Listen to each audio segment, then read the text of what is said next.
Le cratère de 35 mètres de diamètre se languissait depuis la nuit des temps. Car il n'y a guère plus d'une centaine d'années que les visiteurs s'y engouffrent. La première descente les conduit 75 mètres plus bas. Les plus courageux empruntent l'escalier pour atteindre le trou du diable. Bienvenue dans le gouffre de Padirac. C'est en 1889 qu'Édouard Alfred Martel, au centre sur cette photo, entreprend son exploration. À l'époque, c'est à l'aide d'une échelle de corde, éclairée à la bougie, que l'inventeur du gouffre et son équipe plongent au cœur de la Terre. Ils atterrissent à moins 103 mètres et s'enfoncent dans une première galerie inondée. Le lit de la rivière, toujours plus profond, finit par arrêter leur progression. Mais Martel ne renonce pas pour autant. Comme vous le pouvez le constater, aujourd'hui, cette galerie est aménagée pour pouvoir laisser passer donc le public. En revanche, à l'époque de la découverte de Martel, c'était une rivière souterraine, comme vous pouvez le voir sur le côté. Le lendemain, ils sont redescendus avec un petit bateau qu'ils appelaient le Crocodile, dû à sa forme, et ils ont pu commencer à parcourir cette partie donc souterraine de la rivière jusqu'à l'entrée du gouffre de l'autre côté. Allez, on est parti, messieurs, dames, attention aux mains et aux vêtements à l'intérieur de la barque. Le Crocodile n'a pas la stabilité des barques qui transportent les touristes. Martel et son cousin sont seuls à bord, émerveillés mais angoissés. Si la température se maintient à 13 degrés, la rivière ne cesse de s'approfondir. Là, je suis pas prêt de toucher le fond, hein. Il y a un peu plus de 6 mètres. On va toucher, attention. Merci. En même temps, la galerie prend de la hauteur à chaque mètre franchi. Et de l'eau commence à ruisseler sous la voûte. Alors ici, le plafond s'élève, hein.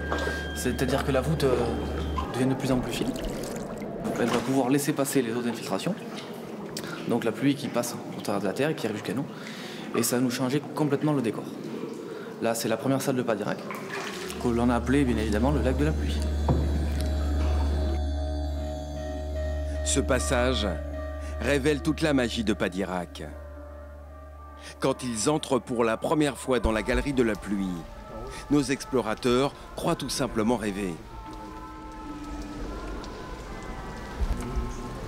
Avec les écoulements, les premières concrétions apparaissent, dégoulinant bientôt de toutes parts. Martel n'en croit pas ses yeux quand, sur le point de rejoindre l'extrémité du lac, il tombe sur une concrétion géante, connue ici sous le nom de Pandoloc. Et à côté de moi, là, c'est une concrétion géante. La Pandoloc, un petit peu notre mascotte, hein. L'emblème de Padirac. Alors c'est en réalité une coulée de calcaire qui descend sur 60 mètres contre la paroi. Arrivée ici, elle se termine par cette stalactite géante. Ici commence la vraie merveille, écrit Martel, pourtant en proie aux éléments. Poursuivre son périple nécessite de gravir une série de gours, ces barrages naturels que les visiteurs contournent pour aboutir dans la salle du Grand Dôme. Le spectacle y est à couper le souffle. Telle une cathédrale, les volumes sont immenses et richement décorés. Les coupoles au plafond montrent la puissance de l'eau qui a creusé la vaste cavité. La surface de la Terre ici n'est plus qu'à une dizaine de mètres. Aussi l'eau de pluie s'infiltre plus facilement, ce qui explique l'abondance de concrétion. Les sculptures de calcaire inspirent à Martel tantôt une fleur, tantôt un bénitier, les branches d'un candélabre ou une dentelle de pierre.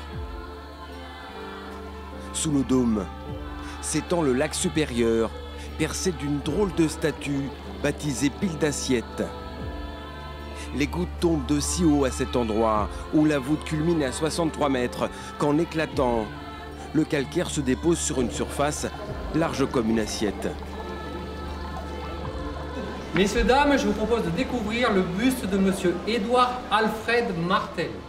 Alors, vous pouvez vous en douter, hein, Au bout de leur voyage, les touristes découvrent les traits de l'homme qui les a guidés jusque-là, immortalisé dans son tombeau d'albâtre. Édouard Alfred Martel a consacré sa vie aux explorations souterraines. Il est dans ce domaine le pionnier en France, où il est reconnu comme le père de la spéléologie.